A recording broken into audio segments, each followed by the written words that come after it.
नमस्कार, आपके साथ हूं मैं राजीव शर्मा। पहलगाम में हुए आतंकवादी हमले ने पूरे देश को झकझोर कर रख दिया है। देश में एक अलग गुस्सा है, देश में एक अलग मांग है। वो मांग सबके दिलों में है, उसे बताने की जरूरत नहीं। लेकिन शुरुआत कर लेते हैं बड़ी खबर के साथ, जहां पर पाकिस्तान को नक्शे से मिटाने की ही अब पूरी तैयारी है।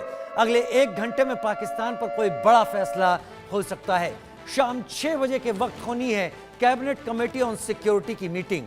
प्रधानमंत्री मोदी पाकिस्तान पर एक्शन का फैसला लेंगे। तीनों सेना प्रमुख हर एक्शन के लिए तैयार हैं और इसके लिए सीडीएस अनिल चौहान इस मीटिंग का हिस्सा रहेंगे, जो कि तीनों सेनाओं की कमांड को देख रहे हैं। तो अगले 1 घंटे में, यानी अब से 1 घंटे बाद वो बैठक शुरू होगी, जिसमें उन उठाए जा रहे कदमों के बारे में बात होगी जो कदम अब उठाए जाने जरूरी हो गए हैं, क्योंकि बहुत दिन हो गए। इस आतंकवाद को इस बार जड़ से ऐसे उखाड़ना होगा कि ये दोबारा अपनी जड़ें न जमा पाए।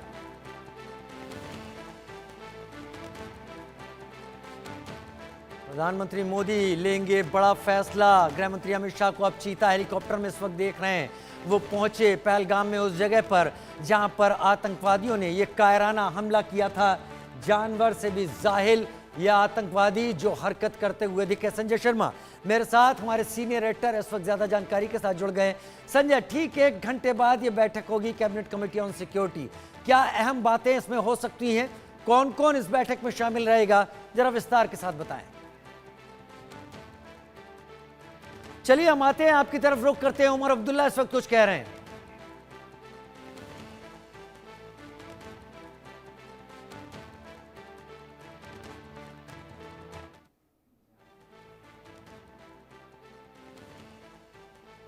श्रद्धांजलि दे रहे हैं उमर अब्दुल्ला। जो लोग पहलगाम में आतंकवादी हमले के शिकार हुए हैं, अपने कलीग्स के साथ, अपने कैबिनेट के लोगों के साथ और बाकी नेताओं के साथ उन लोगों के लिए दुआ पढ़ रहे हैं, उनके श्रद्धा सुमन अर्पित कर रहे हैं उमर अब्दुल्ला। मुख्यमंत्री जम्मू कश्मीर अपने सहयोगियों के साथ 2 मिनट का मौन रखते हुए, क्योंकि यह हमला केवल उन टूरिस्ट पर हमला नहीं है, यह हमला जम्मू कश्मीर की इकोनॉमी पर भी बड़ा हमला है। यह हमला जम्मू कश्मीर के लोगों की रोजी पर हमला है, उनके पेट पर हमला है। आतंकवादियों ने दहशत फैलाने की पूरी कोशिश की है। सर ये एक मिनट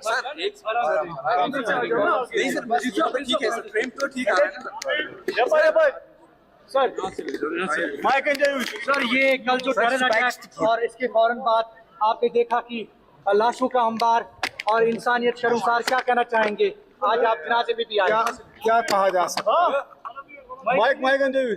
इसकी पुरजोर मजम्मत, उन लोगों के साथ ताज़ियत और हमदर्दी का इजहार जिनके ऊपर और जिनके साथ ये सदमा पीता है। हमारे बाहर से मेहमान आए थे छुट्टी मनाने के लिए। बदकिस्मती से उनको कफनों में घर वापस भेजा गया है। यहाँ हमारा एक गरीब नौजवान, मजदूरी करके रोजी रोटी कमाने वाला आदिल घर से निकला था मेहनत की कमाई करने के लिए। बदकिस्मती से आज उनका कफन जो है उनके घर लौटा दिया गया। लेकिन सुनने में आया है कि इनकी मौत ऐसे नहीं हुई, ये बहादुरी का सबूत दिखा रहे थे। वहां लोकल सुनने में आया है कि ये एक शख्स थे जिन्होंने हमले को रोकने की कोशिश की और जिन्होंने शायद बंदूक छीनने की भी कोशिश की, और तभी जाके इनको निशाना बनाया गया। अब जैसे इनके घर वालों ने अभी जनाजे से पहले बात की, इस खानदान का हमें ख्याल रखना होगा, इनकी मदद करनी होगी। और मैं यहाँ इन सबको यकीन दिलाने आया हूँ कि इस मौके पे हुकूमत इनके साथ खड़ी है और जितना हम इनके लिए कर सकेंगे हम कर लेंगे। सर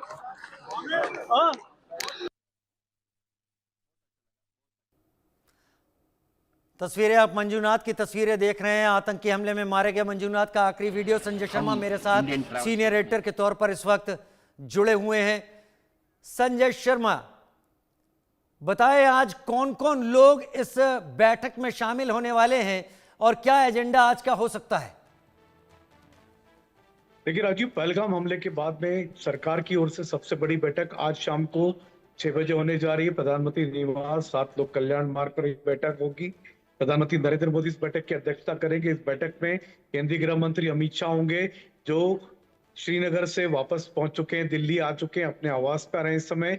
कृष्ण मेनन मार्ग पर अमित शाह अपने घर पर पहुंच चुके हैं। थोड़ी देर में वो सीसीएस की बैठक में शामिल होने के लिए प्रधानमंत्री निवास पर जाएंगे।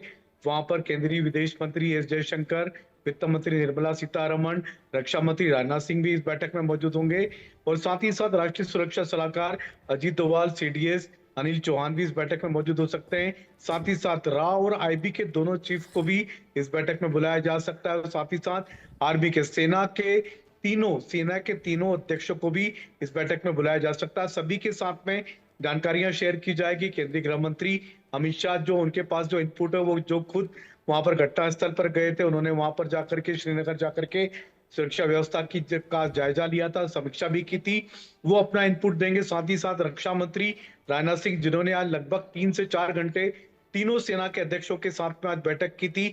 लंबी बैठक हुई है और सेना की तैयारियों पर बैठक हुई है। तीनों सेनाओं को अलर्ट रहने के निर्देश दिए गए हैं। उस पर राजनाथ सिंह अपना इनपुट शेयर करेंगे और उसके बाद साथ ही साथ बैठक में रणनीति बनाई जाएगी। किस तरीके की रणनीति बनेगी, क्या आगे ऑपरेशन करना है, किस तरीके का ऑपरेशन को भारत सरकार अंजाम देने जाएगी, इस पर चर्चा हो सकती है। लेकिन जो मोटी बात है कि क्या एक्शन होगा, किस तरह की कार्रवाई होगी तो आखिर कब होगी, इन बैठकों की चर्चा कभी भी सीसीएस की बैठक के भीतर नहीं होती है। तो प्रधानमंत्री नरेंद्र मोदी से लगभग 2 से 3 घंटों से की चर्चा हुई है आज अजीत डोभाल के साथ। जैसे प्रधानमंत्री नरेंद्र मोदी अपनी विदेश यात्रा से जब आज सुबह दिल्ली लौटे थे, तो उसके बाद विदेश मंत्री एस जयशंकर से मिले, उसके बाद अजीत डोभाल भी मिले उनसे और अजीत डोभाल दूसरी बार प्रधानमंत्री नरेंद्र मोदी से मिलने उनके आवास गए। लगभग 3 घंटे से प्रधानमंत्री नरेंद्र मोदी के साथ अजीत डोभाल मौजूद हैं। तो कई सारी बातों पर चर्चा हो रही है, रणनीति तैयार हो रही है। क्या होगा, इसका संकेत दिया है केंद्रीय रक्षा मंत्री राजनाथ सिंह ने, जिन्होंने आज एक कार्यक्रम में उन्होंने साफ शब्दों में कहा है कि करारा जवाब दिया जाएगा। भारत को डराना आसान नहीं है, भारत को डराया नहीं जा सकता और करारा जवाब जल्दी दिया जाएगा। तो ये बात खुद रक्षा मंत्री राजनाथ सिंह ने कही है। तो करारा जवाब देंगे रक्षा मंत्री राजनाथ सिंह ने कहा। लेकिन इस बीच बड़ी खबर का रुख कर लेते हैं। संजय आप बने रहिए मेरे साथ, आप मेरे साथ। पाकिस्तान पर बड़े एक्शन की तैयारी है। सर्जिकल स्ट्राइक करने वाली टीम भी श्रीनगर पहुंचने वाली है। उरी अटैक के बाद इसी टीम ने सर्जिकल स्ट्राइक की थी। शाम 6 बजे होने वाली सीसीएस के बारे में हम बात कर रहे थे अभी संजय शर्मा से, जहां पे बड़े फैसले की उम्मीद है। प्रधानमंत्री मोदी के हाथ में फाइनल और आखिरी मुहर होगी। क्या एक्शन लेंगे प्रधानमंत्री नरेंद्र मोदी? पाकिस्तान को लेकर क्या कदम हो सकता है? क्योंकि बताया जा रहा है आतंकवादियों में से 2 पाकिस्तानी हैं जिन्होंने लोगों की इस तरीके से निर्मम तरीके से हत्या की है। उस पर लगातार एजेंसीज अपने इनपुट जुगाड़ रही हैं, अपने इनपुट तैयार कर रही हैं। जो जानकारी मिल रही है उस हिसाब से घाटी में और जम्मू क्षेत्र में सक्रिय अधिकतर लोग पाकिस्तानी आतंकवादी है, क्योंकि स्थानीय आतंकवादी अब तैयार ही नहीं हो पा रहे हैं। भारत के पूरे प्रोएक्टिव एफर्ट के बाद स्थानीय लोग आतंकवाद से हट चुके हैं। पाकिस्तान के भेजे हुए भाड़े के लोग हैं जो यहाँ पर आतंकवाद से जुड़ी हुई हरकत करते हैं। सीसीएस की बैठक के बाद भारत वो फैसला लेगा। हालांकि सरकार उतना ही बताना चाहेगी जितना सरकार बताना चाहती है, लेकिन सरकार उससे ज्यादा सामने नहीं रखना चाहेगी। लेकिन अब पापी पाकिस्तान का नक्शे से हिसाब होना चाहिए और ये पूरे देश के लोगों की मांग है, पूरे देश के लोगों का गुस्सा है। हम देश के लोगों से अलग नहीं जा सकते। उत्पल कौल कश्मीरी एक्टिविस्ट हमारे साथ इस वक्त जुड़ गए हैं। Major general retired Rajan Kochar मेरे साथ इस वक्त जुड़ गए हैं। Major general retired Brajesh Kumar defence expert इस वक्त मेरे साथ जुड़ गए हैं। ब्रिगेडियर रिटायर्ड राजन जामवाल मेरे साथ जुड़ गए हैं और रशीद रहील वरिष्ठ पत्रकार सीनियर जर्नलिस्ट मेरे साथ इस वक्त जम्मू कश्मीर से, वो मेरे साथ जुड़ गए। मैं एक एक करके आप सभी का रुख करूंगा, लेकिन लगातार इस खबर को सामने रखो क्योंकि पूरे देश में एक अंडर करंट सा है, एक गुस्सा सा है इस अटैक के बाद। लोग ये समझ नहीं पा रहे हैं आखिर ऐसा क्यों, उनके साथ ऐसा क्यों जो कश्मीर के लोगों की रोजी रोटी थे, जो कश्मीर के लोगों का वो हिस्सा थे जिसके जरिए लोगों ने वहां पर पहुंचे टूरिस्ट बनकर, और टूरिज्म का ये लोग वहां हिस्सा बने थे और वहां पर जाकर उन्हीं लोगों की उन्होंने रोजी रोटी में एक तरीके से बड़ा योगदान देने की कोशिश की। पिछले साल में ही 2 करोड़ से ज्यादा टूरिस्ट आए थे। शायद पाकिस्तान के मन को यह नहीं सुहा रहा था, क्योंकि यह एक अलग पिक्चर घाटी और जम्मू कश्मीर के सामने रख रहा था, और यह अलग पिक्चर वो नैरेटिव खत्म कर रही थी कि यह डिस्टर्ब्ड एरिया है, यह डिस्प्यूटेड जगह है। इस तरीके के एक नैरेटिव से पाकिस्तान पीछे जाता जा रहा था। और यही बात कुछ दिन पहले ही पाकिस्तानी आर्मी के चीफ जनरल आसिम मुनीर ने 2 नेशन थ्योरी रिलीजन बेस पर लोगों के सामने जब कही थी, तब वो शायद इशारा दे रहे थे कि आतंकवादी अब आगे की वारदात किस तरीके से करेंगे, शायद वो तय करेंगे कि मुसलमान कौन है, हिंदू कौन है। उन्होंने हिंदू पहचान करने के बाद लोगों को गोलियां मारी और उसके बाद वो वहां पर नजदीकी पहाड़ों में आइडल होकर एक बार फिर से छुप गए। हालांकि पूरे एरिया को कॉर्डन ऑफ किया जा चुका है। कई लोग मेरे साथ जुड़े हैं। सबसे पहले मैं उत्पल कौल जी का रुख करूंगा कश्मीरी एक्टिविस्ट के तौर पर। उत्पल कौल जी, कल की घटना, वो लोग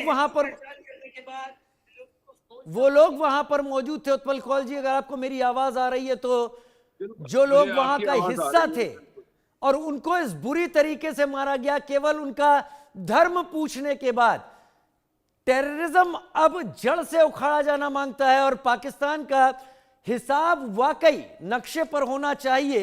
ये मैं नहीं कह रहा हूं, ये अंडर करंट लोगों के अंदर है। जहां भी लोगों के पास जा रहे हैं लोग ऐसी ही बात कह रहे हैं। हम पिछले 35 साल से चिल्लाकर हर एक मंच पर हर एक जगह बोल रहे हैं कि कश्मीर में आतंकवाद खतरनाक तरीके से, मैं इस आतंकवाद का खुद एक विक्टिम हूं। हमारे घर के 5 लोगों को मारा है, ऐसी बेदर्दी से मारा। 4 लोग स्वर्गवास हो गए और 2 लोग जख्मी हो गए थे। हमारा घर जला दिया। और जब कश्मीर फाइल आ गई तो बहुत बड़ी अपोजिशन पार्टियां, बहुत बड़े इंटेलेक्चुअल निकले कि ये प्रोपेगेंडा है, ये झूठ है। आज अपने आंखों से सबने देखा है कि कश्मीर फाइल झूठ थी कि नहीं। जब कल 28 लोगों को कैसे, किस बेरहमी से, दर्दनाक तरीके से उन पर अटैक हुआ, और ये वो लोग थे, निहत्ते थे, और जो कश्मीर की इकोनॉमी बढ़ाना चाहते थे। मुझे टूरिज्म इंडस्ट्री का पूरा पता है कि इस बार लगभग 50 लाख से भी ज्यादा जो पर्यटक, जो टूरिस्ट है, कश्मीर जाने वाले थे। और कश्मीर में इस वक्त कोई रूम अवेलेबल नहीं था, क्योंकि बूमिंग इकोनॉमी हो गई थी, बूमिंग टूरिज्म इंडस्ट्री था। होटल, ट्रांसपोर्टर्स, दुकानदार, सारे खुशी का माहौल था। लेकिन जिस आतंकवादियों ने जिसने ये खेल खेला, वो एक मेंटेलिटी है, ये एक जहाद है। और जो जहाद को, जैसे आपने अभी बताया, आर्मी के चीफ ने फिर से एक उसकी हवा दे दी, और 2 नेशन की थ्योरी का जैसे उन्होंने लेक्चर में कहा, और इससे पूरा इशारा हो गया था जो वो फिर से एक खेल खेलना चाहता है आतंकवाद का। लेकिन ये पहली बार मैं देख रहा हूं, क्योंकि मैं इसको मॉनिटर कर रहा हूं पिछले 35 साल से, कि आज इतने गुस्से में हैं लोग कि भारत सरकार मजबूर हो जाएगा, मोदी सरकार मजबूर हो जाएगा कि उसको जबरदस्त एक्शन लेनी पड़ेगी। और ये आज मतलब लोग चाहते हैं कि बिल्कुल कुछ आर पार की लड़ाई हो। इतना हम ज्यादा बर्दाश्त नहीं करेंगे। It's a challenge to more than 1 billion and 500 million people. ये बर्दाश्त से बाहर है अब बात। ठीक है, मेजर जनरल ब्रिजेश कुमार मेरे साथ इस वक्त जुड़े हुए हैं। मैं आपसे लगातार टच में हूं मेजर जनरल ब्रिजेश कुमार, और मैं आपको लगातार सुन भी रहा हूं। अब रिस्पॉन्स क्या होना चाहिए? अब जब यह पता चल रहा है कि उसमें से 2 पाकिस्तानी हैं, अब जब यह पता चल रहा है उनके स्केचेस से, उनको ट्रैक किया जा रहा है, सारे इनपुट्स आ रहे हैं इंटेलिजेंस के पास, कहां से उन्हें कमांड मिल रही थी, क्या सोर्सेज हैं, क्या चीजें हैं, किस तरीके के एक्शन हो रहा है, जमीन पर अब एक्टिविटी क्या होनी चाहिए? क्या अब नक्शे से मिटाना पड़ेगा अस्तित्व इनका, या फिर अभी भी बर्दाश्त करने लायक हमारे पास जगह है? Major general Brajesh Kumar. राजीव जी, आपने शुरू में कहा था कि ये जो एक्टिविटी हुई है, कल एक्ट जो हुआ, बहुत ही करारा झटका या तमाचा लगाया है जम्मू और कश्मीर स्टेट पर। मैं उससे बढ़ के कहूँगा, उन्होंने हिंदुस्तान के मुंह पे एक करारा तमाचा लगा। 26 निहत्थे लोगों को खुले जगह में मारना, वो भी जब जो आराम करने गए थे, घूमने गए थे, ये दिखाने की कोशिश करना एक बहुत ही गंभीर विषय है। और जब हम देखते हैं उसके बैकड्रॉप में कि हमारे यहाँ वाइस प्रेसिडेंट ऑफ यूएसए आए थे, हमारे खुद के प्रधानमंत्री सऊदी अरेबिया के स्टेट विजिट पे गए हैं, और उसका भी लिंक करना जरूरी, जैसे आपने बताया 2 दिन पहले ही पाकिस्तान के आर्मी चीफ आसिफ मुनीर का जो वक्तव्य था, इन सबों को देख के लगता है कि पाकिस्तान की जो हमारा पश्चिम देश है, उसका टेरर नेटवर्क अभी भी जिंदा है, या उसको जिंदा रख पा रहा है। एक दिन में कहीं जाके इस तरह का अटैक नहीं कर सकते हैं। लॉजिस्टिक्स, प्रिपरेशन, इंटेलिजेंस, तो इसका मतलब है कि मानना पड़ेगा कि कुछ तत्व उनके अभी भी हमारे यहाँ घूम रहे हैं, और कुछ तत्वों का सपोर्ट है, पॉलिटिकल हो या अदरवाइज।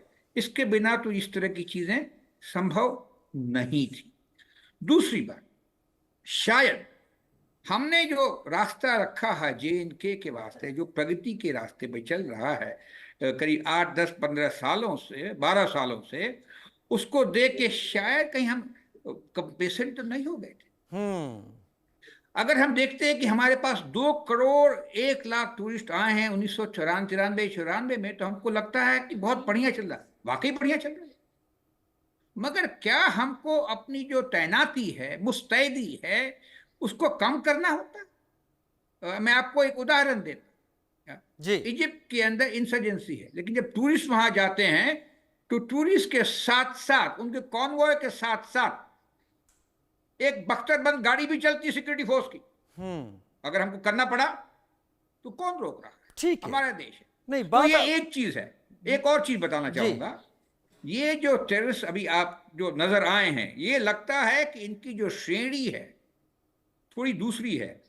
ज्यादा ट्रेन लग रहे हैं तो हमको उनको मुस्तैदी से लड़ना पड़ेगा, और कोई भी कीमत अगर चुकानी पड़े तो हम करेंगे। ब्रिगेडियर राजन जामवाल का भी रोक कर लेता हूं। कोई भी कीमत चुकानी पड़े हम वो करेंगे। हमें ज्यादा ट्रेंड लग रहे हैं और वो उनके एक्टिविटी में लग रहा है। बहुत ब्रूटल बनाकर उनको भेजा गया है कि उनको कुछ भी नहीं देखना है, किसी की आंखों में नहीं देखना है, उन्हें केवल मारना है और दहशत कायम करके चले जाना है, जिसमें पार्शियली उनको सक्सेस भी मिली है। ब्रिगेडियर राजन जामवाल, जवाब किस तरीके से दिया जाना चाहिए? क्योंकि मुझसे बेहतर आप लोग समझते हैं, मुझसे बेहतर जमीन को आपने देखा है, वो टेरेन आपको समझ में आती है, ये कहां छिप सकते हैं ये आपको पता है। किस तरीके से अब SOP होगा उनको ट्रैक डाउन करने का?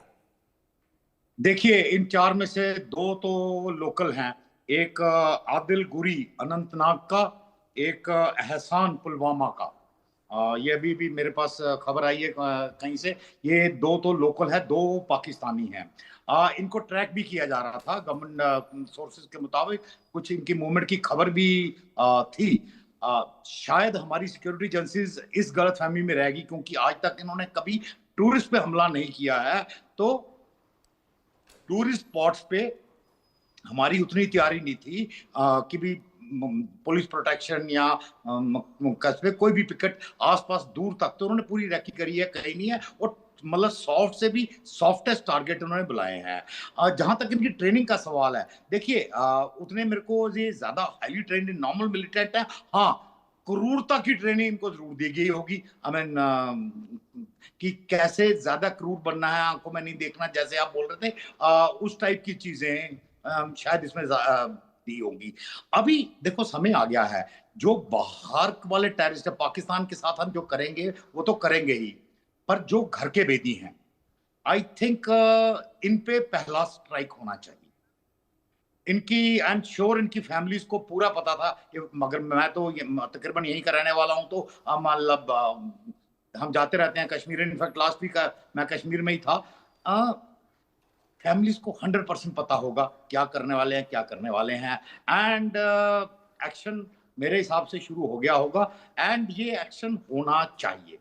जहां तक सवाल है कि पाकिस्तान ने स्पॉन्सर किया, ऑब्वियसली पूरी दुनिया जानती है कि ये पाकिस्तान ने स्पॉन्सर किया है। अब जब हम स्ट्राइक करते हैं, ये मल्टीफेसेट स्ट्राइक होनी चाहिए। देखिए, खाली एक सर्जिकल स्ट्राइक या उससे काम नहीं चलेगा। We have to hit at disintegration of Pakistan militarily. मैं बोलूंगा कि एलसी को एकदम एक्टिवेट कर देना चाहिए। सब हथियार हैं। मैं इसी बात को कई आप जैसे एक्सपर्ट के सामने लगातार उठाता रहा हूं, ब्रिगेडियर जामवाल, कि जब पाकिस्तान अपने वेस्टर्न सेक्टर पर, वेस्टर्न फ्रंट पर, डूरंड लाइन पर परेशान था, तो भारत उसके साथ सीज फायर क्यों बना के रख रहा था? क्यों नहीं तभी पाकिस्तान का सैंडविच बनाया गया? तब सैंडविच बना दिया गया होता तो आज पाकिस्तान तैयार नहीं होता। वो ब्रीदिंग पीरियड मिल गया पाकिस्तान को। बिल्कुल। तो एनीवे, जो अभी भी पाकिस्तान प्रेशर में है, हम जैसे ही लाइन ऑफ कंट्रोल एकदम एक्टिवेट करेंगे, उसके पास ट्रूप्स नहीं है, उसको समझ नहीं आएगा कि अपने वेस्टर्न फ्रंट से किसको निकाले किसको नहीं। क्योंकि जैसे ही वो वेस्टर्न फ्रंट से कुछ निकालेगा, वहां अफगानी और बलूच और एक्टिव हो जाएंगे। ऑलरेडी देखो कैसी कैजुअलिटी कर रहा है। Exactly sir. हवलदार दामोदर सिंह भी मेरे साथ इस वक्त है, मैं उनको भी लेना चाहूंगा। डिफेंस से रिलेटेड वो भी अपने पास जानकारी रखते हैं। लेकिन हवलदार दामोदर सिंह, आपका मैं रुख करूंगा तो इस बात के साथ कि इन टेररिस्ट में ब्रूटैलिटी तो बहुत थी। इन्होंने किसी को नहीं देखा, रोती हुई महिलाओं को नहीं देखा। हालांकि गोली मारने के दौरान वो ये धमकी देने से भी नहीं बचे कि जाकर अपने आकाओं, अपने यहां पॉलिटिकल लीडरशिप को बता देना कि ये हमने किया है। लेकिन उन्होंने जगह वो चुनी, पहलगाम में और भी जगह थी, लेकिन वो जगह चुनी जहां पर मैदान था, यानी लोगों को छिपने की कोई जगह ही नहीं थी। दामोदर सिंह। Thank you Rajiv. और मेरे हिसाब से जो ये जगह चुनी गई बहुत सोच समझकर, वो 6 लोग जो अटैक करने वाले थे वो सिर्फ फ्रंटल फोर्सेस, या ये यूं कहे कि वो चेहरा है सिर्फ पाकिस्तानी आर्मी का। जिस तरह से हाई एंड इक्विपमेंट, उनके कैमरे और उनकी पोजीशन, उनकी मारने की जो स्टाइल है, जिस तरह से उन्होंने लोगों की गर्दन पे, चेहरे पे और सर पे गोलियां मारी, वो नहीं चाहते थे कोई जीवित बचे किसी भी तरह से। और मेरे बहुत सीनियर मेजर जनरल साहब, ब्रिगेडियर साहब ने जो बताया बिल्कुल सही है कि ये समय है उनकी जो जड़ों पर चोट करने का। अभी आपने सुना होगा रिसेंटली पाकिस्तानी आर्मी चीफ ने जो स्टेटमेंट दिया था, जिस तरह से बांग्लादेश में जो एक्टिविटी हुई, जिस तरह से सांबा में जो हमारे टेररिस्ट ने अटैक किया, ये सब बहुत कोऑर्डिनेटेड तरीके से हमारे दुश्मन देश में चल रहा है, उनकी आर्मी। और इसमें कोई शक है ही नहीं कि पाकिस्तान आर्मी ने इन सबको ट्रेंड किया है। जिस तरह से उनके पास कैमरे, कोई 2-3 ऐसे इंस्टांसेस समझाइए जिनसे आपको लगता हो कि ये तरीका केवल आर्मी ही अपनी ट्रेनिंग में देती है। पाकिस्तानी एसएसडी कमांडो, ये जो मारने की ट्रेनिंग है उनके बिल्कुल पहले के, चाहे कहीं पर भी आप एलसी पे जब मैं रहा हूं, मैंने देखा इस तरह से उनकी जो किल करने की स्टाइल है, या लोगों को जिस तरह से मारते हैं, बीट सिविलियन बीट फौजी, ये तरीका एक बहुत ट्रेंड फौज का ही होता है। जिस तरह से उन्होंने, और जितनी निर्भीकता के साथ उन्होंने वहां पे हमला किया, टूरिस्ट पे हमला किया, वहां पे आए, निश्चित तौर से उन्होंने बहुत अच्छे से रेकी करी, उनको इस तरह से ट्रेनिंग दी गई, उनको इनपुट्स उपलब्ध कराए गए, और लोकल सपोर्ट मेरे सीनियर्स ने बताया, ब्रिगेडियर राजन जामवाल और major general Brajesh Kumar sir ने, वो बिल्कुल वाइटल रोल है उनका। वहां पे बिना लोकल सपोर्ट के ऐसी चीजें हो ही नहीं सकती। यानी हमारे पास जयचंद खुद बैठे हुए हैं। आपने बहुत अच्छी बात यहाँ पर कही कि मैं कह रहा हूँ कि कश्मीर शांत हो सकता है, दिखता है शांत, शांति नहीं हो सकती वहां पे, क्योंकि लोगों के अंदर कितना भी दिखता है वहां पे आज उनकी इकोनॉमी पे अटैक हो रहा है, क्योंकि अब टूरिस्ट। आप कह रहे हैं कि आर्मी को इस तरीके से अटैक करना सिखाया जाता है, लेकिन एक भारतीय आर्मी भी है जो अगर रिटेलिएट करती है तो भी ये देखती है कि वो गोली कहीं किसी निर्दोष की तरफ तो नहीं जा रही है। मैं आता हूं आप लोगों की तरफ, क्योंकि बड़ी खबर ये है कि पहलगाम आतंकी हमले पर एजेंसियों ने अब एक्शन भी तेज कर दिया है। साउथ कश्मीर से कई लोगों को डिटेन किया गया है। टेररिस्ट के से कनेक्शन होने की आशंका के बाद ये कार्रवाई की गई है। नाम सामने आ रहे हैं, जो लोग हैं उनके नाम भी सामने आ रहे हैं, उनका जुड़ाव भी सामने आ रहा है, डिटेन किया गया है। ये भारतीय सेना की टुकड़ी इस वक्त उसी जगह पर मौजूद है जहां पर एक टेररिस्ट अटैक हुआ था। जाहिर सी बात है इस एरिया को कॉर्डन ऑफ करने के लिए यहाँ पर मौजूद होंगे, क्योंकि एनआईए की टीम भी यहाँ पर है। लेकिन वाकई बड़ी तैयारी है अब, और ये बड़ी तैयारी जड़ों में मट्ठा डालने की स्थिति तक जाएगी कि पूरी तरीके से जड़ों को खोखला कर दिया जाए, ये आगे कभी अपनी जड़ें ना जमा पाए। उधर डिटेन करने के बाद एक और बड़ी खबर, जहां पर पाकिस्तान पर बड़े एक्शन की तैयारी हो सकती है। श्रीनगर पहुंचने वाली वही टीम जो सर्जिकल स्ट्राइक जिसने की थी उरी अटैक के बाद, इसी टीम ने सर्जिकल स्ट्राइक की थी। शाम 6 बजे CCS की बैठक होगी और इसमें कोई बड़ा फैसला होगा।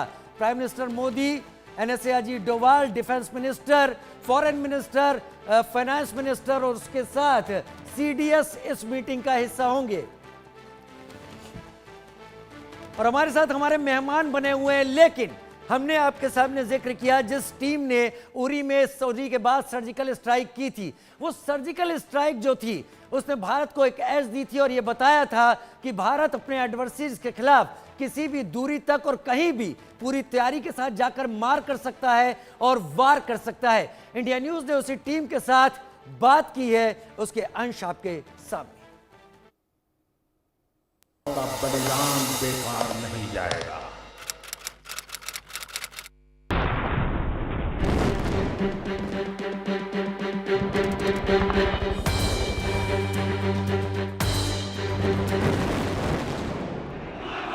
Any officer, shut our knees, even to the peril of my life.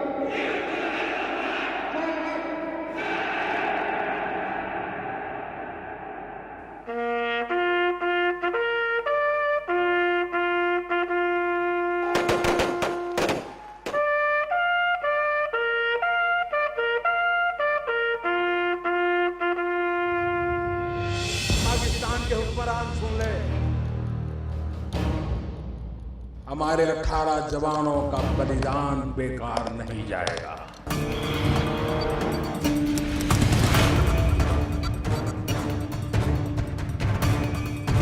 The Indian Army conducted surgical strikes last night at these launch pads. The principle of uncertainty that India do not retaliate has been taken away. बेटा शहीद हुआ है, किसी का भाई शहीद हुआ है, हम उनको मैसेज देना चाहते हैं कि हमने जो उनकी शहादत है उसका बदला हमने ले लिया। का बलिदान बेकार नहीं जाएगा। जब उड़ी अटैक हुआ तो उस समय मैं 15 कोर में था। वहाँ पे मुझे बिहार रेजिमेंट के कुछ बंदे मिले जिन्होंने मुझे बताया कि उड़ी में उनके साथ ये हादसा हुआ। जो एक्यूरेट कैजुअलिटी थी उनकी तो उसका उन्हें भी पता नहीं था, तो उन्होंने बताया कि लगभग 15 से 20 बंदे उनके इस हादसे में कैजुअलिटी हुए हैं। तो उनको ये नहीं पता था कि मैं पैरा स्पेशल फोर्स से ताल्लुक़ रखता हूँ। तो मैंने उनको बताया कि थोड़ा ब्रीफ करेंगे तो मैं थोड़ा शायद और गहराई से उनके बारे में जान सकता हूँ।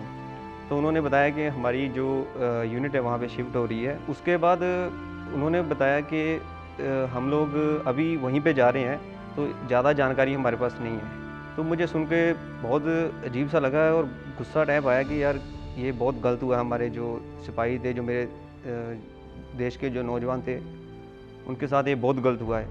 तो उस समय एक बदले की भावना थी, वो उसी समय मेरे मन में जागी थी कि कब एक बार एक मौका मिलेगा कि इनको थोड़ा दिखा दें पाकिस्तान को कि हम भी कुछ कर सकते हैं, हम भी तुम्हारे को कैसे कैजुअलिटी देंगे।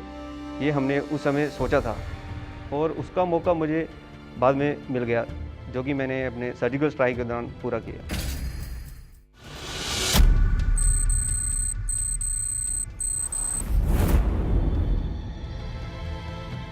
उड़ी में जब अटैक हुआ था तो उस टाइम मैं भी वहीं पे था। जो वहाँ का सिचुएशन था और जब हमने अपनी कैजुअलिटीज़ देखी तो हमारे अंदर एक अलग टाइप का गुस्सा था।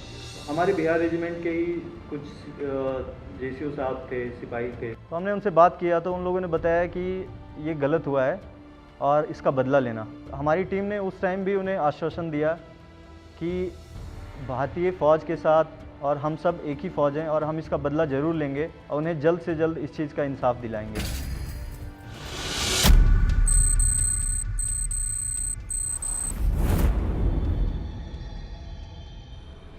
उन्होंने कुछ हटके किया था और वो मतलब एक ख़तरनाक सीन था, तो इसलिए एज ए SF सोल्जर ये लगा कि नहीं, अभी हमारे एक समय आ गया कि हम इन पाकिस्तानियों को कुछ ना कुछ सबक सिखाएं।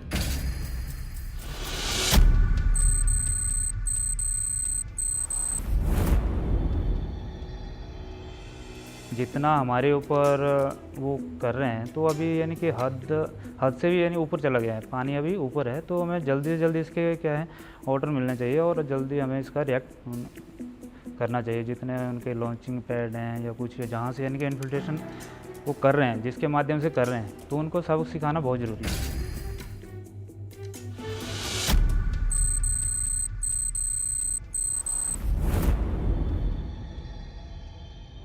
हमने ये सारा हादसा हमने टीवी में देखा, तो जब उन शहीदों की हमने फैमिलियों को रोते हुए देखा तो एक दिल में कांटा सा चुभा कि इसका बदला लेना किसी भी प्रकार।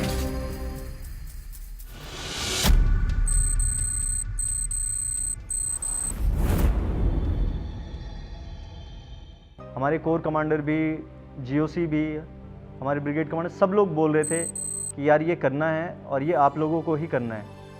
तो ये हमारे लिए जो फेथ हमें हमारे ऊपर वो दिखा रहे थे, तो ये हमारे लिए सबसे बड़ी मोटिवेशन की चीज़ थी। जो वहाँ का एटमॉस्फेयर देख के लग रहा था बातचीत करके कि अब की बार जो होगा वो बहुत बड़े पैमाने पर होगा और काफ़ी इलाकों में होगा। हमारे सारे सीनियर ऑफिसर्स आए, हमारे चीफ साहब भी आए थे, हमारे आर्मी कमांडर और जितने भी बड़े अधिकारी लोग थे सब लोग आए हुए थे। उन्होंने उसी टाइम उन्हें बताया कि वी आर रेडी। हमारे कमांडिंग ऑफिसर साहब को रोल मिल गया था, लेकिन जगह, टाइम वो सब हमने फिक्स करना था। डायरेक्शन सबकी तरफ से एक ही था कि इसका बहुत ही मल्टीपल जगह पे और इसका जो रिएक्शन है वो काफ़ी हार्श और ये काफ़ी यादगार होना चाहिए।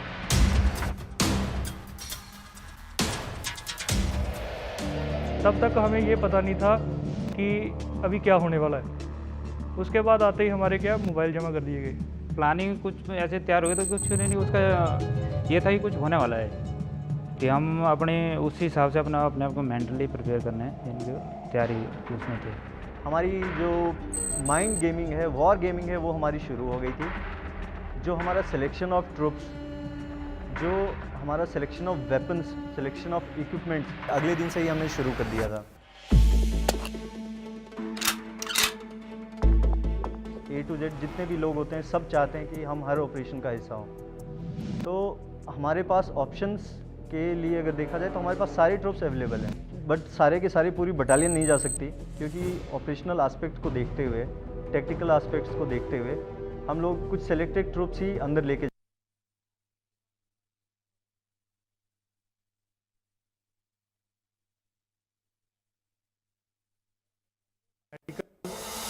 वेपन डेमोलिशन सभी स्किल में एक एक बंदा हर स्क्वाड में, जैसे 7-8 बंदे एक स्क्वाड में हैं तो उसमें सभी में एक एक स्किल का मतलब जो कमांडो है माहिर होता है। सभी स्किल्स के हमने एक ऐसा कंपोजिशन बनाया था जिसमें 3-4 पर्सन जो हैं वो डेमोलिशन क्वालिफाइड हों, 3-4 के आसपास मेडिकल स्पेशलिस्ट हों, कुछ उसमें वेपन स्पेशलिस्ट हों या उसमें कुछ ऐसे हों जो आईडी स्पेशलिस्ट हों। तो इस प्रकार का एक कंपोजिशन जो हमने तैयार करना था। ट्रुप्स के सिलेक्शन करने के बाद हम लोगों ने अपने टारगेट से रिलेटेड और ऑपरेशन से रिलेटेड जो अपना हमारा मिशन था उससे रिलेटेड ट्रेनिंग की। उससे रिलेटेड जितने भी हमें डॉक्यूमेंट्स की ज़रूरत थी, जितने भी हमें मैप्स की, जितने हमें अलग अलग चीज़ों की ज़रूरत थी, वो सारा हमने कलेक्ट किया। सर्जिकल स्ट्राइक की प्रिपरेशन के लिए सबसे पहले जो हमारा टारगेट था उसका हम लोगों ने सैंड मॉडल, उसका जो सेम टारगेट जैसा कि हमें ग्राउंड पे मिलेगा ऐसा टारगेट हमने बनाया। फिर उसके ऊपर हमने वॉर गेमिंग की, जिसमें कि हमारे सारे के सारे ट्रुप्स जिन्होंने उसमें हिस्सा लेना था वो सारे बैठ के फिर पूरी रात हम लोग उस पर डिस्कशन करते थे कि कहाँ से क्या पॉसिबिलिटीज़ है, हम कैसे जाएंगे, कैसे इसे कंडक्ट करेंगे, कैसे इसे कैरी आउट करेंगे। और उसमें जितने भी कंटिजेंसी प्लानिंग सब कुछ हम लोगों ने उसे लगभग 2 रात और 2 दिन में बैठ के ये सारा प्लानिंग किया। मैं 28 डिव कुपवाड़ा वाली पार्टी में था, 19 डिव में बारामूला में है जो कि उन्होंने लिपा वैली में ऑपरेट करना था। तो 90 डिव बारामूला में अल्फ़ा और ब्रावो ऑपरेट कर रहे थे, वाड़ा में चार्ली और डेल्टा 20 डिव में ऑपरेट कर रहे थे, 20 डिव में ऑपरेट कर रहे थे।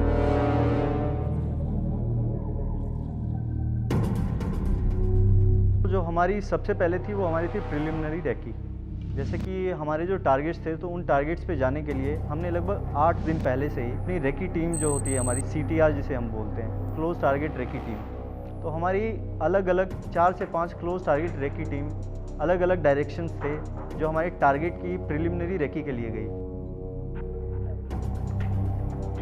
ये हमारी एक क्लोज टारगेट रैकी पार्टी थी जो लगभग शायद 22 तारीख के लगभग निकल चुकी थी और 24 को दोबारा वापस अपनी लोकेशन में आ गई थी। तो इन्होंने वहाँ पे जाके दोबारा सर्वेलेंस किया, उस टारगेट को अपने ऑब्जर्व में रखा और वहाँ पे देखा कि अभी जो एक लॉन्च पैड जहाँ से मिलिटेंट आगे क्रॉस होते थे और इन्फिल्ट्रेट करते थे वैली में आने के लिए, तो इन्होंने वहाँ पे जो नफरी काउंट की तो मैक्सिमम वहाँ पे 15 से 20 तो उनके जो मुजाहिदीन बोल सकते हैं हम उसको कि मुजाहिदीन थे, और बाकी जो 5-7 जो एक रेगुलर आर्मी के टाइप बंदे थे। हमारे CO साहब के डायरेक्शंस के अनुसार फिर हम लोगों ने अपना इंडक्शन शुरू किया। फिर उसके बाद जो ग्राउंड पे कमांडर थे जो कि हमारे टीम कमांडर थे, तो टीम कमांडर ने आगे का प्लान बताया। फिर वहाँ से हम लोगों ने हेप्टर के साथ अपना इंडक्शन किया और फिर हम लोग अपने जो डिव लोकेशंस की जो बेसिस थी वहाँ से फिर हमने अपनी गाड़ियाँ ली, जो सिविल गाड़ियाँ भी कुछ एक लगी हुई थी, कुछ एक फौजी गाड़ियाँ भी थी, और ये सारा चीज़ जितना भी हमारा इंडक्शन का था ये सब हम लोग रात में कैरी आउट कर रहे थे। तो जितना भी व्हीकल मूव था उनकी सारी गाड़ियों की हम लोगों ने लाइट्स ऑफ कर रखी थी ताकि दूर से किसी को पता नहीं चले कि कोई यहाँ पे मूवमेंट हो रही है। और उसी हिसाब से हमारे जो व्हीकल्स थे वो कैमोफ्लेज भी थे, जो फौजी व्हीकल्स थे, और जो सिविल व्हीकल्स थे वो उन्हें वैसे भी पता नहीं चल पाता कि सिविल व्हीकल्स का कि ये किस चीज़ का है। तो जो हमारी मूव थी वो काफ़ी कंसील्ड थी और जितना भी मूव था हमारा इंडक्शन का वो सारा का सारा रात में था। हमारा इन्फिल्ट्रेशन या इंसर्शन जो हमारा था तो हमने स्कैटर्ड वे में किया था। हम लोग 3 दिन पहले कुछ पार्टी गई, कुछ पार्टी 2 दिन पहले गई, कुछ पार्टी बिल्कुल लास्ट डे गई जिस रात हमारा। तो जो हमारी सर्विलेंस टीम थी, जो रेकी टीम्स थी, वो हमारी लगभग 3 दिन पहले रात के टाइम पे ही निकल गई। जो हमारी सपोर्ट ग्रुप, जो हमारे बाकी पार्टीज़ थे वो लगभग 2 दिन पहले निकले, और जो हमारी स्ट्राइक टीम्स थी वो बिल्कुल एक दिन पहले, लगभग 24 आवर्स पहले उन्होंने अपना मूव किया।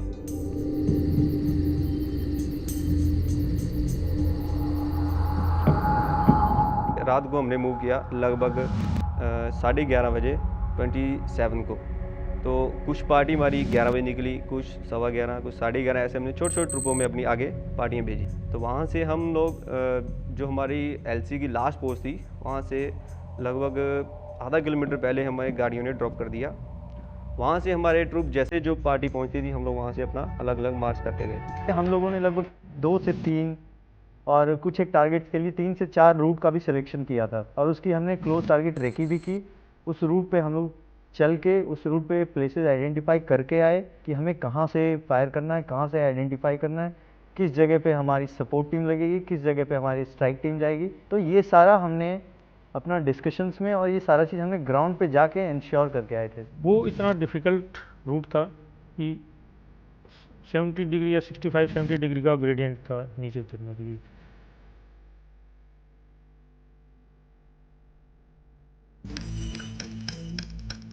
जब हम गए तो हम कंटिन्यू रोप लगाते हुए गए वहाँ पर, और छोटी छोटी टुकड़ियों में बिल्कुल प्रॉपर सर्वेलेंस करते हुए कि 1 घंटे में मुश्किल से 100 से 150 मीटर हम मूव कर पाते। सभी का लोड मैनेजमेंट बराबर था, अप्रोक्स 30 से 35 kg वेट था सभी के पास, जिसमें उसका आर्म, सबनेशन, खुद का इंडिविजुअल का पर्सनल सामान, क्लोथिंग, ये सब उसमें हरा सब। हमारे स्क्वाड में हम लोग अपना पर्टिकुलर स्क्वाड वेपन्स और अपना पर्सनल वेपन्स कैरी करके गए थे। तो हर एक वेपन का जितना भी एम्यूनिशन होता है और जो इस ऑपरेशन के हिसाब से रिक्वायर्ड था वो सारा का सारा एम्यूनिशन, चाहे वो मैगजीन्स हो, चाहे वो हमारे ग्रेनेड्स हों, चाहे वो हमारे रॉकेट लॉन्चर्स के राउंड्स हो, तो वो सारा हम लोग इंडिविजुअल, हर एक इंडिविजुअल अपने अपने रक्सैक में कैरी कर लेते। हमारे पास पर्सनल वेपन है, असाल्ट राइफल्स हैं अपनी। उसके बाद में स्पोर्ट वेपन में हमारे पास मशीन गन्स हैं, रॉकेट लॉन्चर्स हैं, ये सब है हमारे पास।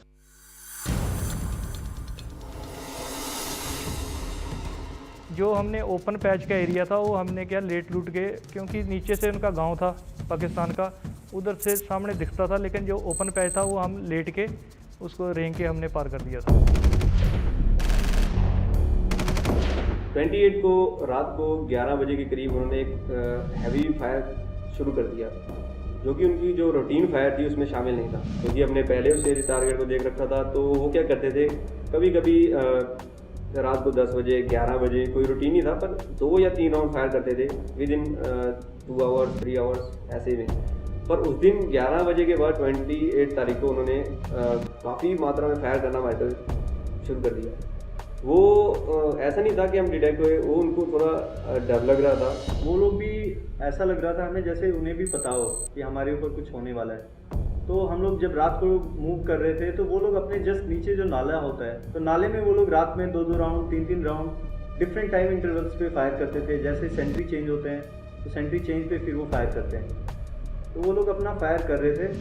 और एक रात पहले उन्होंने जो हमारे एरिया में काफ़ी ज़्यादा फायरिंग की थी, तो वो लोग भी काफ़ी डरे हुए थे, वो लोग भी एक्सपेक्ट कर रहे थे। 10:30-11 बजे उधर जहाँ हमारा टारगेट था उससे 200-300 मीटर पीछे थे। पीछे हमने होल्ड किया और उधर से हमने क्या दोबारा रेकी करना शुरू कर दी उनकी। हम लोग उनके सेंट्रीज को हम लोग देख पा रहे थे, उनकी पेट्रोलिंग पार्टी जो घूम रही थी, तो उनके हथियार जैसे कि वो पीछे लेके घूम रहे थे अपने बैक पे। तो ये हम लोग ये सारा चीज़ ऑब्जर्व कर रहे थे। बस हमने जो डिसाइड किया था कि इस पर्टिकुलर टाइम पे हम लोग अपना स्ट्राइक करेंगे, तो हम लोग बस उस अपॉर्चुन टाइम का वेट कर रहे थे। जब अपॉर्चुनिटी की बात आएगी, जब हमें स्ट्राइक का टाइम आएगा, हम अपने टाइम के हिसाब से अपना सारा चीज़, अपना सारा एम सब लोग एक साथ जहाँ पे भी हमें स्ट्राइक करना, उनका तरीका था हथियार कैरी करने का। तो वो अपने बैक पे तो शायद वो मुजाहिद या उनके जो इरेगुलर फोर्सेस होंगे शायद वो होंगे। और कुछ लोगों का जो उन्होंने पहन रखे थे, जो पठानी सूट वगैरह जो उन्होंने डाल रखे थे, उससे हमें लग रहा था कि ये हो सकता है कि ये सारे मिलिटेंट्स वाले ग्रुप हैं। और उनके अलग अलग जैसे थे जो उनके पोस्ट को मैन कर रहे थे, जो वहाँ पे ड्यूटीज़ पे खड़े थे कुछ एक लोग, तो वो शायद रेगुलर आर्मी के थे। बाकी जो उनकी हरकतें थी, जो जिस टाइप से बॉडी लैंग्वेज से उनके हमें लग रहा था कि शायद ये मुजाहिद हैं, और बाकी लोगों का हमें लग रहा था कि ये आतंकवादी हैं। पठानी सूट में हमें 7-8 लोग दिख रहे थे जो बाहर बैठ के ताश वगैरह खेल रहे थे, और फिर कुछ लोग ट्रैक सूट में घूम रहे थे 4 या दूसरा रिएक्शन के लिए पहुंच जाए। तो उस पोस्ट को ही बर्बाद करने के लिए स्नाइपर के दोनों बगल में हमारे जो रॉकेट लॉन्चर थे वो डिप्लॉय थे। और उसके अलावा जो LPOP जो उनकी पोस्टें थी, वहाँ पे भी उनके जो HMG वगैरह लगी हुई थी, तो उसको कवर करने के लिए भी हमारे जो मल्टी शॉट ग्रेनेड लॉन्चर वगैरह है, और एक रॉकेट लॉन्चर वहाँ पे भी डिप्लॉय था जो उसको कवर कर रहा था। तो एक तरह से हम स्टैंडर्ड लाइन भी नहीं बोल सकते, तो टारगेट को देख के हम लोग ऐसे भी नहीं सोच सके कि U शेप में थे या V शेप में थे। जिस तरह से हमारा टारगेट था हम उसी हिसाब से डिप्लॉय हो रखे थे। ये मॉर्निंग सुबह 29 की बात है, लगभग 6 बजे के करीब, क्योंकि हमें ना हमारे पास कोई साधन था टाइम देखने का। जो रेडियो सेट से हमें टाइम पास हो रहा था वही हमारा टाइम पता था। तो UAV के हल्की हल्की आवाज़ सुनाई दी, तो हमें पता था इस ऑपरेशन में UAV इन्वॉल्व होने वाला है। तो हमें थोड़ा पता चल गया कि अभी फायर शायद शुरू होने वाला है। हम लोग वैसे ही प्रिपेयर थे। तब तक हमारे मेजर साहब थे जो हमारे टीम कमांडर थे, उन्होंने हमें पास कर दिया कि ऑल पार्टी अभी रेडी हो जाओ। तो हम लोग अपनी अपनी पोजीशन लेके सभी बैठ गए। फायरिंग के लिए पहले साहब ने बता दिया था, जो टीम कमांडर साहब थे, कि मैं इतने बजे रेडी कर दूंगा, उससे 15 मिनट पहले सारे रेडी हो जाएंगे। तो लगभग सुबह फर्स्ट लाइट में साहब ने एक बार रेडी कर दिया सभी पार्टी को, ऑल पार्टी को, कि सभी रेडी हो जाओ, अभी 15 मिनट में हमने फायर स्टार्ट करना है। ये थी वो टीम जिस टीम ने उरी के बाद सर्जिकल स्ट्राइक करके ये एहसास दिलाया कि भारत अगर चुप है तो उसका मतलब भारत की कमजोरी नहीं समझा जाना चाहिए। हम सर्जिकल स्ट्राइक करके वो दर्द दे सकते हैं जो दर्द कई दिनों तक याद रहेगा, लेकिन लगता है वैसा ही दर्द देने की अब एक बार और जरूरत आ पड़ी है। और इसीलिए हम कह रहे हैं कि एक बटन पाकिस्तान खत्म। ये नक्शे से ही अगर ये पूरा का पूरा ये नक्शा ही बदल जाए या ये बदल जाए पूरी तरीके से, तो कहीं ज्यादा बेहतर होने हालात की संभावना जताई जा सकती है। लेकिन बड़ी खबर ये कि पहलगाम हमले पर राजनाथ सिंह ने बयान दिया है। रक्षा मंत्री राजनाथ सिंह, भारत को डराया नहीं जा सकता। राजनाथ सिंह रक्षा मंत्री का बयान, भारत को डराया नहीं जा सकता, ये कायरतापूर्ण हरकत के खिलाफ युद्ध है। भारत सरकार हर जरूरी कदम उठाएगी। नापाक साजिश करने वालों तक हम जरूर पहुंचेंगे।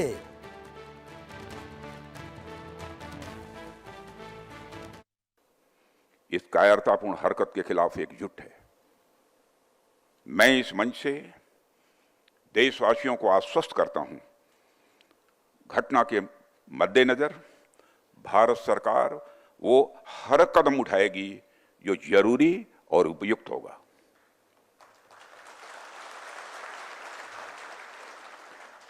और हम सिर्फ उन लोगों तक नहीं पहुंचेंगे जिन्होंने इस घटना को अंजाम दिया है, हम उन तक भी पहुंचेंगे जिन्होंने पर्दे के पीछे बैठकर हिंदुस्तान की सरजमी पर ऐसी नापाक हरकतों की साजिशें रची हैं। भारत एक इतनी पुरानी सभ्यता और इतना बड़ा देश है जिसको ऐसे किसी भी आतंकी गतिविधियों से किसी भी सूरत में डराया नहीं जा सकता। ऐसी हरकतों का जिम्मेदार और इसके जिम्मेदार लोगों को आने वाले कुछ ही समय में जोरदार तरीके से नजर आएगा। मैं देशवासियों को आश्वस्त करना चाहता हूं। 3 खास मेहमान मेरे साथ अभी भी बने हुए हैं। Major general retired Rajan Kochar मेरे साथ डिफेंस एक्सपर्ट के तौर पर बन गए हैं। मेजर जनरल ब्रजेश कुमार मेरे साथ बने हुए हैं और ब्रिगेडियर रिटायर्ड राजन जामवाल इस वक्त मेरे साथ बने हुए हैं। मेजर जनरल राजन कोचर, मैं आपका रुख कर लेता हूं इस वक्त। मेरा सवाल बड़ा सीधा सा है। यहां पर जो कुछ पाकिस्तान की तरफ से इन आतंकवादियों को उकसाया जाता है, इन आतंकवादियों को तमाम तरह की चीजें मुहैया कराई जाती हैं, उसको जवाब देने के लिए भारत बहुत ज्यादा इंतजार तो नहीं कर लेता है? क्या ये इंतजार उनको इस बात की छूट नहीं देता है कि वो अपने मन मुताबिक प्लानिंग करें, अपने मन मुताबिक तैयारी करें और एग्जीक्यूट करने के बाद फिर वो देखें कि भारत रिएक्ट कैसे करता है? देखिए, ये एक बहुत ही डेलिकेट मसला है जो आपने अभी रेस किया है, बिकॉज इसके 2 पहलू हैं। एक तो हमारा इंटरनल जो लोग इनको देश के अंदर मदद कर रहे हैं उनको आइडेंटिफाई करना, जैसे OGWs हैं। अगर हमने एक हमारे पास एनिमी एजेंट एक्ट है, एक ऑर्डिनेंस है 2005 की, जिसमें सजाए मौत भी है उसमें। तो ये इस टाइप के जो लोग छिपे हुए हैं देश के अंदर, उनको आइडेंटिफाई करने की जरूरत है। और इसमें जम्मू एंड कश्मीर की जो पुलिस है वो बहुत जो काम एक्चुअली कर सकती है, जो इसको मुझे लग रहा है कि उस टाइप का काम नहीं हो रहा है। और इसीलिए ये जो लॉजिस्टिक सपोर्ट इनको यहाँ पे मिल रहा है, उनको इसको मिल पा रहा है, तो पहली चीज ये है।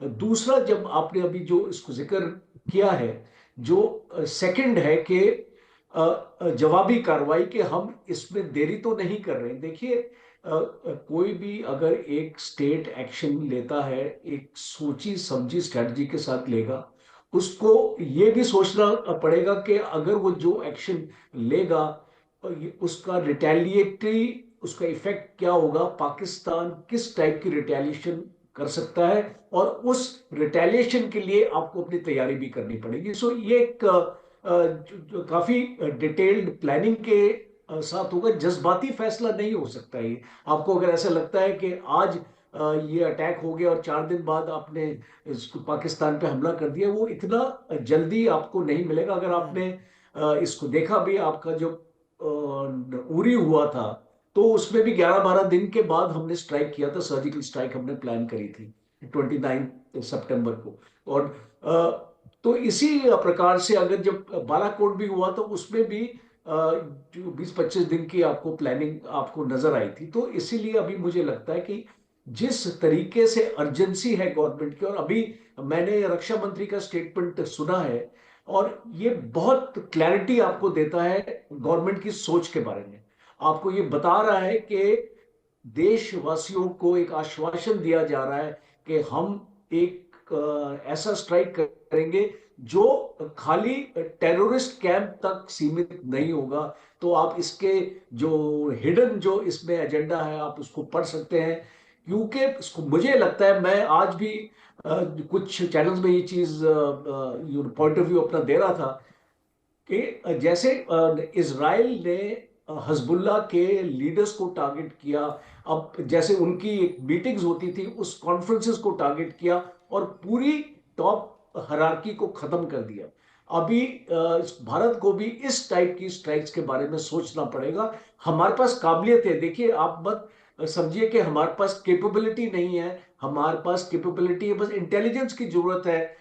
कि अगर हमको इंटेलिजेंस मिलती है कि पीओके में अगर एक हमास का अभी ग्रुप 3 दिन पहले आया था पीओके में, और आईएसआई से उसकी मीटिंग हुई थी, अब उस टाइम पे इनको टारगेट करने की बहुत जरूरत है। तो इसीलिए मैं मानता हूं कि ये जो भी अपनी प्लानिंग स्टेज में षड्यंत्र अपना रचा रहे भारत के अगेंस्ट, हमको उसको खत्म करने की जरूरत है और पाकिस्तान आर्मी को चोट पहुंचाने की जरूरत है। देखिए, जनरल मुनीर ने जिस तरीके का एक अपना बयान दिया है, वो बहुत ही उकसाने वाला बयान है। हिंदू मुस्लिम की बात करते हैं, कश्मीर की और बात वही करते हुआ हैं। है सर, कोचर साहब, वही हुआ है, उसी तरीके से चीज हुई है। हमास का यहां पर इन्वॉल्वमेंट दिखाई पड़ा है, इससे पहले फोटोज भी आई थी। इसीलिए लोग कह रहे हैं कि क्यों नहीं इजराइल वाले एक्शन की तैयारी की जानी चाहिए। लेकिन एक सवाल मैं भी, हमारे साथ सीनियर आर्मी अफसर्स हैं, ब्रिजेश कुमार जी हैं और ब्रिगेडियर राजन जामवाल भी मेरे साथ हैं,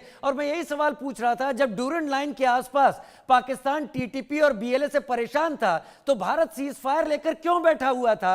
वो वक्त था जब पाकिस्तान को सैंडविच बनाया जाना चाहिए था। हमने पाकिस्तान को बहुत ब्रीदिंग स्पेस दे दिया, जिसकी तैयारी करके उसने ये काम कर दिया। खैर, मैं बहुत रेस्पेक्ट के साथ माफी चाहता हूं आप लोगों की, क्योंकि समय कम है मेरे पास, लेकिन हमने उन्हीं की कहानी दिखाई जो सर्जिकल स्ट्राइक की टीम थी, जिनसे हमको खास इंटरव्यू करने को मिला था जनरल बिपिन चंद्र रावत के दौर में, और तब पता चला था कि किस तरीके से आर्मी ने मेहनत की थी। बहुत शुक्रिया आप लोगों के जो संस्मरण है, आप लोगों की जो राय है, वो अपने आप में बहुत जानकारी यहाँ सामने रखती है। लेकिन अब बड़ी खबर का रुख कर लेते हैं। पाकिस्तान के खिलाफ एक बड़े एक्शन की अब तैयारी तय है। एयर स्ट्राइक अगर होती है तो समझिए कि राफेल गेम चेंजर हो सकता है। राफेल की मिसाइलों की मारक रेंज 300 किलोमीटर है। अंबाला में तैनात है राफेल फाइटर जेट। अंबाला से लाहौर सिर्फ 220 किलोमीटर की दूरी पर है। राफेल की रेंज में पीओके, लाहौर और इस्लामाबाद है। अगर पाकिस्तान पलटवार करेगा तो भारत के पास S-400 डिफेंस सिस्टम भी है। S-400 defence system Pakistan Bharat border पर तैनात है। S-400 डिफेंस सिस्टम पाक की मिसाइलों को हवा में ही नष्ट करेगा। राफेल और S-400 पाकिस्तान के लिए यकीनी तौर पर एक काल की तरह सामने आएंगे।